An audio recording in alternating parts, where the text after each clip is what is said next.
Welcome, and almost deja vu with one exception. It's even warmer today. So it's like, oh. Um, Now, amazingly, everything in this video stems from one single word that popped in my mind whilst I was uploading the previous video on the missing 1,000 years. I'm not going to tell you what the word is at this end of the video because it is very revealing and it has more than one numeric equivalent. This is, to me, an exciting revelation I wish to share with you. But before we get to that, I'd like to look at the phrase, the world is ruled by signs and symbols. And I can readily think of three very iconic symbols, or what are now perceived as very iconic symbols, and something that has also stemmed from that, which I'll discuss now. So the first one, which is probably world famous, I don't even feel I need to show any of these three symbols. This first one is the London Underground roundel. Basically a circle with a bar going through it that sticks out just a fraction on either side of the line of the circle on the horizontal, on the linear. You could sort of view that as almost like a yin and yang. You've got the line, which you could say represents the earth, and of course the London Underground, the tubeway system, the network of railways are mostly underground. So it's sort of reflecting an upper and a lower world in that symbol, which I thought was interesting. It's such an iconic symbol that even Nissan cars have taken it and then put the word Nissan across on that central bar, but it's essentially the same symbol. And associated with London transport are those schematic diagrams that are not to geographical scale, the probably world famous London Underground map, which shows you a schematic, so whatever station you were to get on, you can see which station that train is going to stop at, and you can count and work out where the station where you are going to alight from the train. What is interesting about that is the inner circle is yellow, so we could say that is like the solar plexus. You have various colour lines coming off of that or bisecting with it, some running parallel like the Metropolitan, which is a dark red, and the District, which is green on the south side of this yellow circle. You have the bisecting lines of the light blue Victoria line, which is basically runs north to south, and same with the Northern line in black, which also runs north to south. Then you have the Piccadilly line in the dark blue, and to some degree you could say that schematic is not unlike human physiology. If you consider the lines that go off from that circle to the outer reaches, you could express it as arm, leg, leg, arm, head, the things that protrude from the torso. Notice what ALLAH spells as well.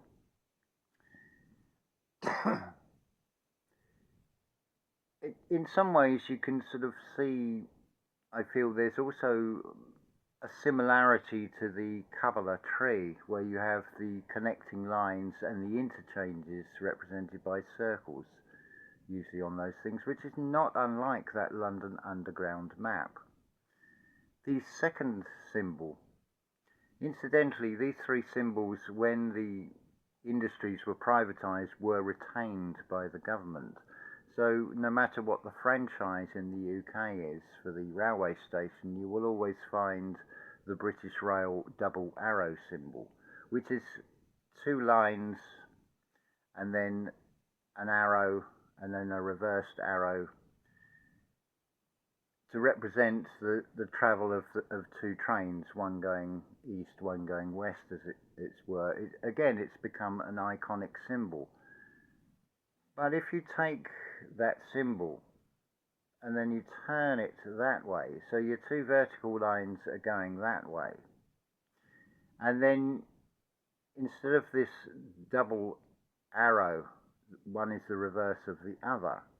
If you sort of curve them, you get an S. So effectively what you're getting is the dollar sign. Which incidentally, this may be a Mandela effect, but I seem to recall that the dollar sign was always symbolized as two bars through an S. Notice also how it is reflected in the symbol on the side of ambulances. Anything to do with the medical profession shows basically a pole and what looks like an S, a serpent around that pole. But going back to the dollar symbol, certainly on the keypad on this device, and more recently I've seen the dollar symbol with just one line, so I don't know if it's my memory playing tricks on me, is it just another phenomenon of the Mandela effect? But I can clearly remember that, half-jokingly, saying that the S represents the spirit and the two vertical lines represent the prison bars of the material world on the spirit, in the form of control by paper money, fiat currency, basically. So the third symbol is one that came out around about 1972, when the then chairman of the National Bus Company, Sir Frederick Wood, took a trip over to the United States and came back with this idea that the National Bus Company needs a corporate identity, and hence was born what is called the double N logo, which is still used on the National Express network. It consists of a letter N, which is sort of leaned back and then mirrored, so it forms an arrow. And the top half is generally red and the bottom half is generally blue. It's showing you a sort of red shift, a blue shift. Now, unlike the London Transport roundel and the British Rail double arrow, it doesn't matter what side of the vehicle that symbol is applied, it makes no difference. But the double N needs its mirrored version, so the arrow always points in facing in the travel of direction. I thought that was interesting. Also, the letter N, if you do this in your mind's eye, the capital letter N, because the capital letter is connected with the higher self. It's something that rises and then falls and moves to the right and then rises again. I feel at this point I want to break into a Rudolf Steiner lecture I listened to. It's from 1911, and it's entitled, where are we? Original Sin and Grace. As she explains about the four parts of the human body, and this is something that's reflected in this reality, things are in constant change. So the humanity that Rudolf Steiner is talking about, wrapped up with a biblical verse that Jesus says, "You are not ready to hear some of this. This is for future generations," just to paraphrase it. But the link to the video with the actual biblical quote is in that Rudolf Steiner lecture. So you can see reflected in the change in art around about the changeover from the Dark Ages to the medieval era. There is introduced perspective into art, and it's the development of the frontal cortex, the eye organization. But the point Rudolf Steiner makes is it's the luciferic principle is imprinted into the astral body, and it is a necessary step to be plunged and pulled down further, in which to then rise again, the kundalini rising, the rising of the phoenix inside oneself. So Lucifer, the bringer of the light, the principle. So you've brought the light. So that is the first part of the end, the upward movement, which develops the I, the capital I, the I organization, or the ID, or the ego, which then, through the thinking, through the consciousness, or through the conscious thinking and problem solving, that begins the fall of mankind, moving from pure state. But it's a necessary development. Of course, then this is then picked up by the Christ principle, which then rises up again. So, like the letter N, it's something that rises and then falls and then rises again. But of course, it does have a mirror counterpart, which would go the opposite way, which what looks to be unfolding, and I'm sure the likes of Billy Carson, and I would imagine Graham Hancock may be quaking, awaiting what his humiliation fate will be. This sort of ritual, if you sell out to the material world, you'll be reined back in by that system. If you start getting too big, they will then disgrace you. In the case of Billy Carson, it's this professor somebody who is using basically mainstream ways of just showing how ridiculous and how unfounded anything this guy, whatever comes out of his mouth, he claims to be able to read cuneiform, but doesn't actually demonstrate that and prove it to anyone. So we're just to take his word for it. That's just one of the many things that were pulled apart on this particular video. I'll put the link in the description to that. So there's a reverse N as well. N, as I've said, represents Lord, effectively. When you find that in yourself, that rising, and then why there is the requirement to fall and go through this experience we're going through, it's very much like anything in the external world. A situation that develops can bring out a hidden strength within a person, but that would not be discovered unless they were pulled into what would be described as a very negative or very low vibrational situation. It is to bring the best out of you. While we're on this topic, the year 2040, you've got nothing, absolutely nothing to fear, and I'm going to prove this going back to the one word that has stimulated this entire video. But, oh, incidentally, I'm sort of currently speculating, well, whether we are about to see a play out of a biblical verse, which is Matthew 19:24. It is easier to get a camel to go through the eye of a needle than a rich man into heaven. 1924, now we're in 2024. Maybe that's just coincidence. Now the needle, is that not another name for an obelisk? And I'm thinking particularly Capitol Hill here. So maybe we're going to get an updated version of this phrase. It's easier to get a camella through the eye of a needle than a rich man into heaven. I would suggest that if your goal is to be a president, then going into the White House would be some sort of heaven to you. So make of that what you will, because it's in the realm of politics, the great soap opera drama of politics, of course. There's bound to be a lot of intrigue, corruption, and harassment, you could say, I'm sure. Just a little sort of joke.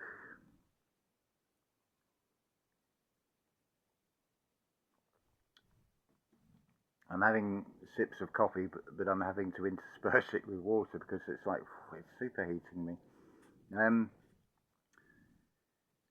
So I suppose really we ought to get to the word now. So whilst I was uploading the previous video yesterday, it's the word candid that came into my mind. So I thought we'll look into this, we'll look at if there's more than one meaning to it that's given in just a straightforward Google search. So the first meaning for candid is truthful and straightforward, frank, which another word for frank would be forthright. Remember, it says about taking the right path, moving upwards, ascending and moving to the right, and I've said for is a door, hence forthright. In its second meaning, of a photograph of a person taken informally, especially without the subject's knowledge. I would suggest look around you in the outside world. How many stores, road junctions and whatever, for security reasons and whatever, are there cameras? Your devices, most of them have two-way cameras. Whether they are actually recording and taking pictures remains unknown. So what I'm suggesting here, the word candid is the perfect way to be. We only need to look at the actual word in its two halves, can, which implies potential, and did, which is really drawing on the law of assumption, not having the feeling of lack that I have not got. Did implies it has already happened. And look at the word did. It is encapsulated with two fours. In a way, you could say it's 414, which, going with Chronicon, 414 is a cursed earthier period. But 4, 1 and 4 together makes 9, which is a completion. Did, I did. Therefore, you are saying to someone, if you use that phrase, you already have. So can and did, you have the potential, you have created it. You have brought it into being. You sit between the two. Now, something else that's come out of this, when talking in terms of ciphers with gematria, I never really considered that by taking the numeric values of the numbers is actually reduction, but this is interesting what comes out of this. So candid, 6 letters comprising of the third, the first, the 14th, the 4th, the 9th, and the fourth letter of the alphabet, which the sum of those numbers comes to 26. 2 and 6 reduces to 8, implying infinity. Something else I spotted about this. So written out, these numbers for candid are 3, 1, 1, 4, 4, 9, 4. So straight away I thought 3, 1, 1, 4. That is, in terms of years in the BC calendar, the first year after 3113 BC. What is the significance about that? It's the start of the Mayan long count calendar. So this is candid, implies something after the introduction of that calendar. It's something that is going to happen. This is the thing to aim for, because the other numeric value of candid I'm going to come to. But I need to explain this further. So the 3114, that leaves 494. Well, 4 is deity, 4 is death, 4 is doorway. 494, between the death, which is also the doorway, the twin pillars are also twin doors, is the 9, is the completion. So this is all revealed from this word, candid. Now in its ordinal value, it is 35. 3 and 5 makes 8. In its reduction, it's 26. 2 and 6 makes 8. There's your Lionsgate 88 in candid.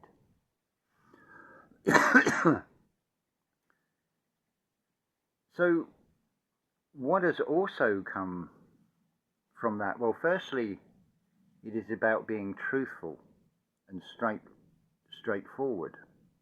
That surely is the thing we wish to be inside ourselves. That is to be candid and to move about anonymously with no fear of whether your photo is being taken. You don't need to know whether your photo is being taken unless you have something to hide or something to fear, I would suggest.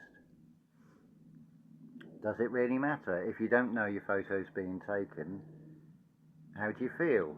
If you are aware your photo is being taken and you do not consent to it, how do you feel from that, for example? So being candid, you have the potential, and you already have. So I have the potential to remain calm and have no fear, so therefore I remain candid. So if asked how I would describe myself, this is a new word that I have created. I would describe myself as a candid ambiguitologist, a study of ambiguity.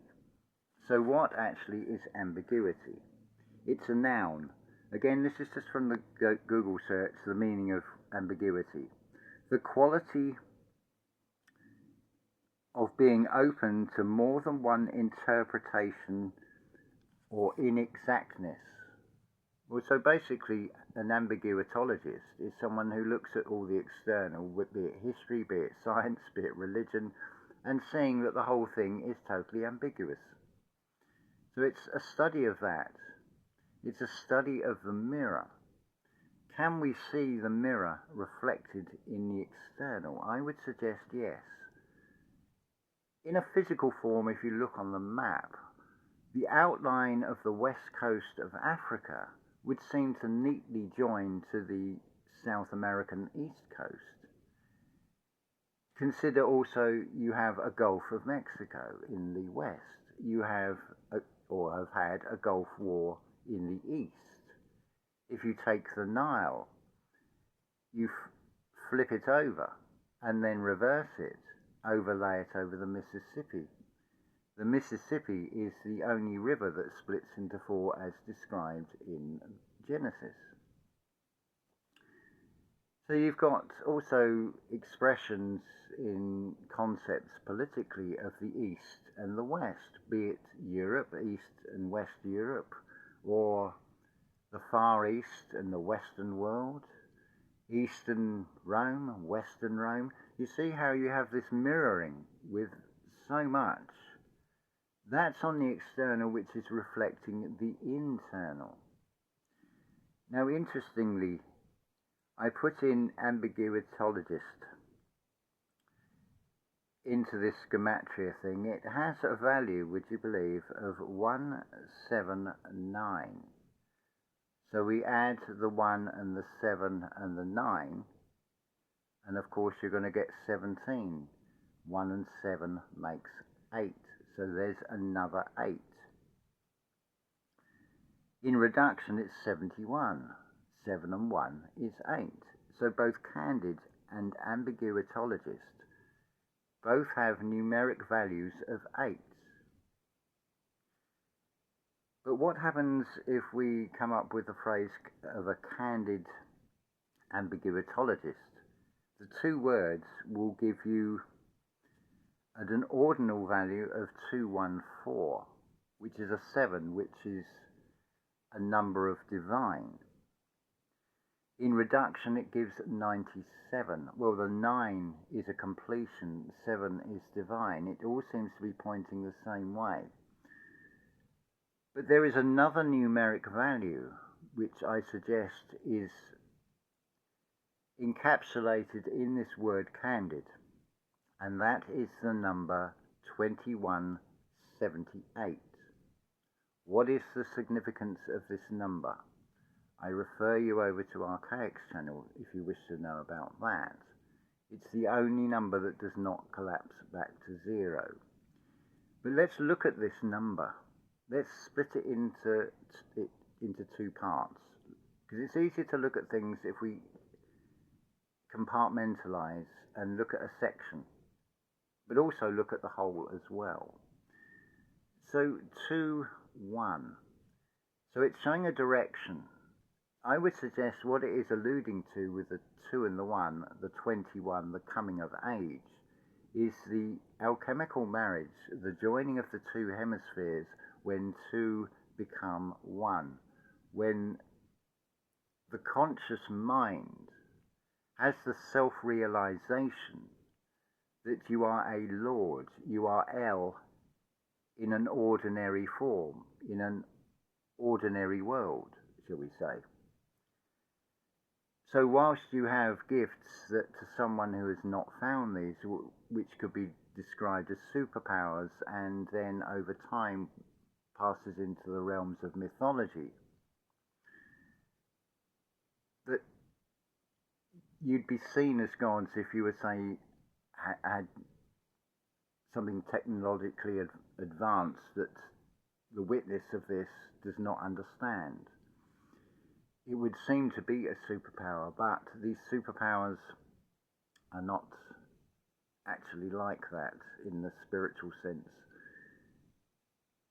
They won't be readily apparent, they won't be readily seen at this stage anyway, because the majority that have not found this inside themselves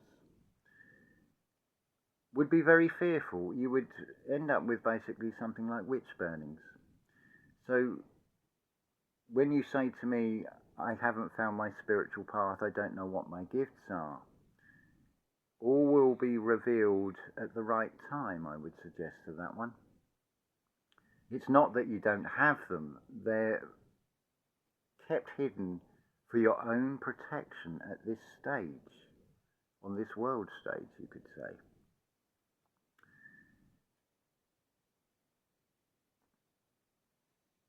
So yes, so 2178, so the 21, the 2 becomes 1. Notice also with this, if we take the numbers 0 to 9, the next 2 digits in are the 1 and the 2.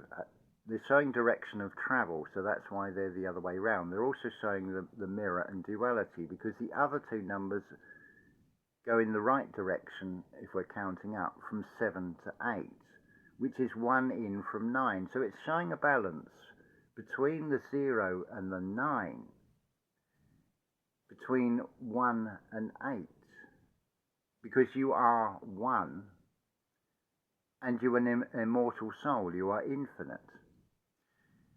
So a candid ambiguitologist, you're looking for the truthfulness in everything.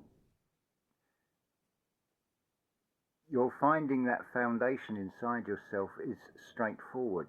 There's another way that I could express this. If you cast your mind back to the film The Italian Job, the film ends with the ones that have stolen this gold.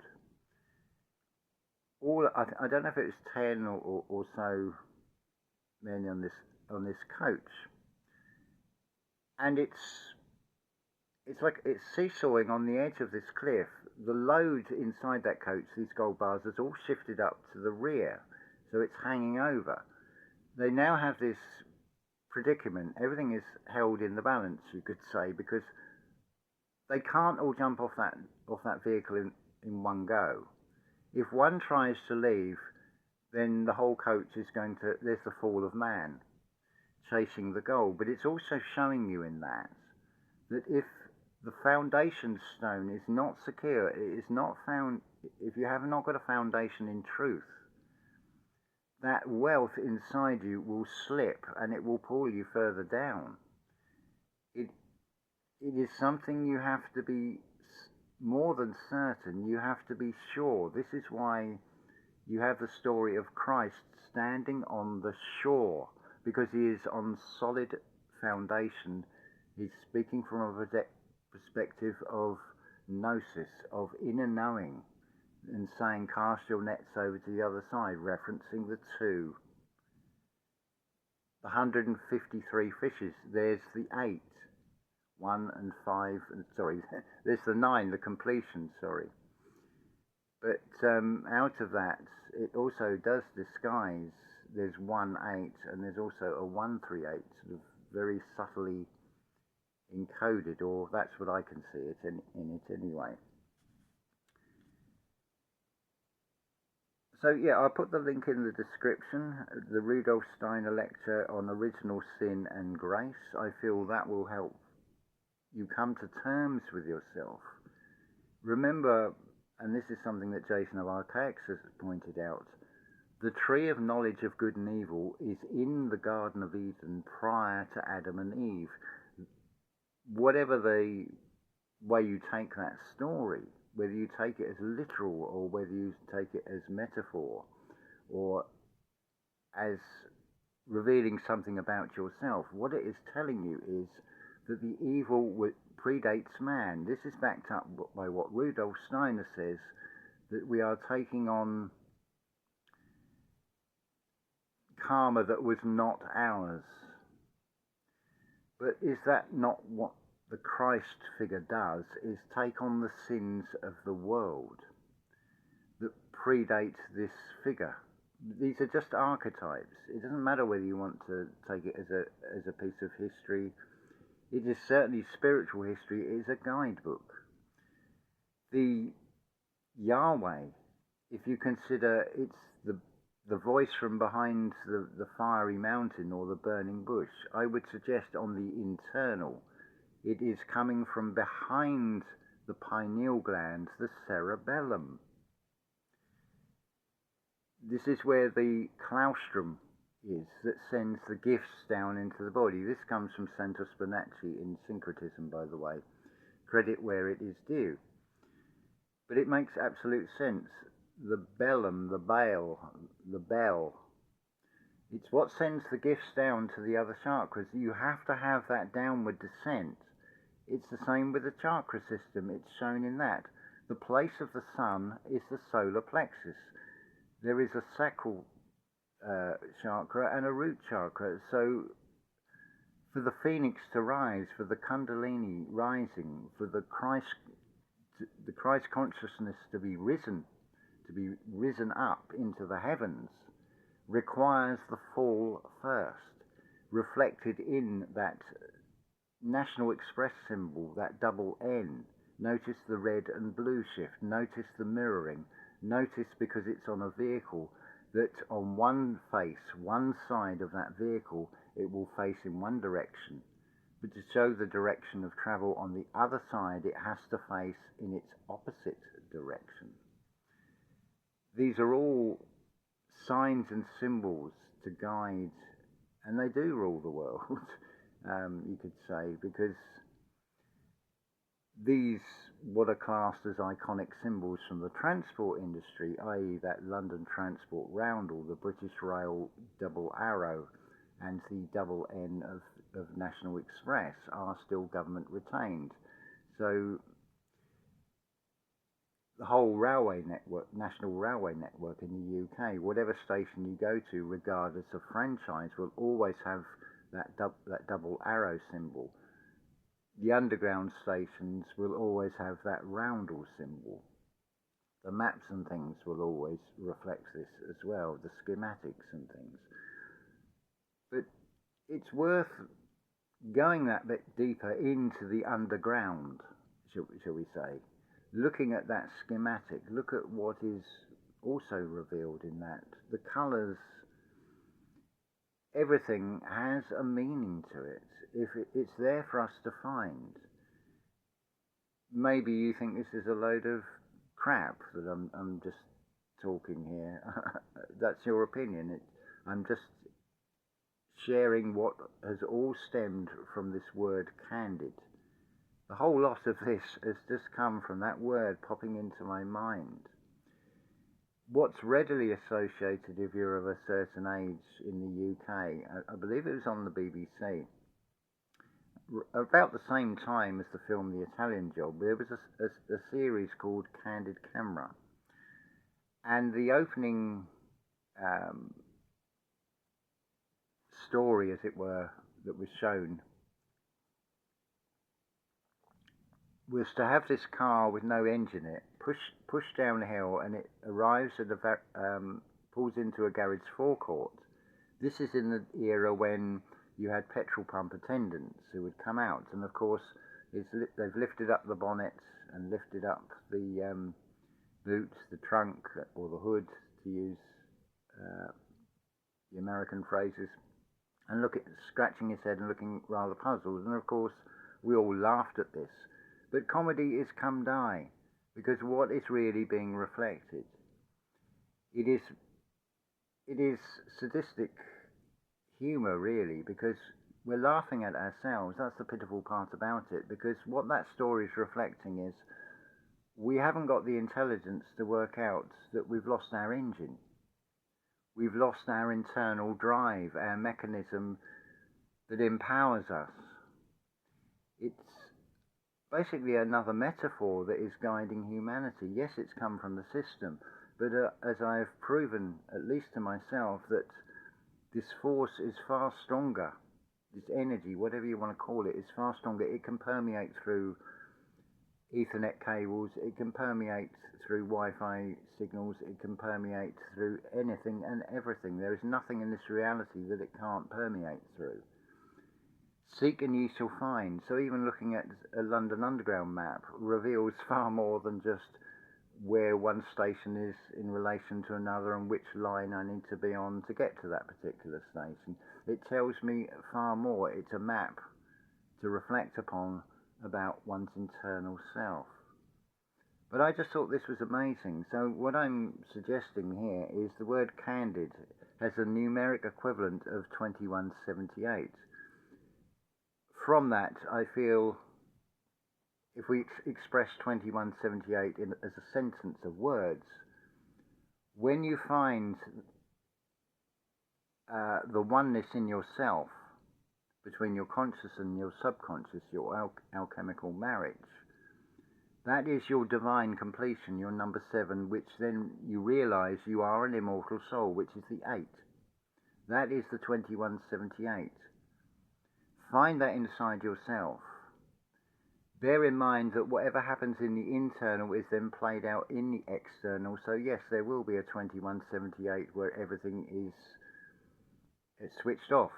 Maybe it'll switch back on again. Maybe that's the ultimate reset. Maybe that is the end of this particular game, and it will have exhausted itself. And then how exciting, on to another one, because you are an immortal soul.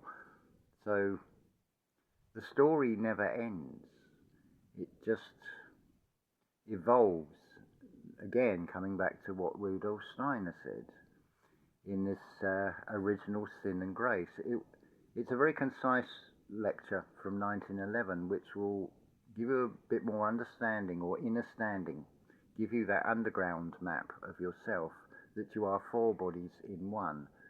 3 are contained within the physical body, but they're also not within the physical body. And why there is the need for the fall to create the resurrection. All from this word candid. So I hope you've enjoyed that, and I hope this makes sense. So I'll put the links in the description to the things I've talked about in this, including the mirrored N that some are going to find themselves going through, their fall. I've said of Billy Carson, he is like that Eddie Murphy character in Trading Places. Well, there's your reversed N being shown. It's going to outplay the other way round, obviously. So as for the rest of the ones that are deliberately misleading, because they've sold their souls and they have no choice, they find that their material gains were very short term. They will find out the true cost, that nothing is free in this world, and they'll find out the true cost of egoic fame and temporary material wealth. That should also be a lesson to everybody else to reflect upon, and this is the reason to be candid. Unconditional love to you all.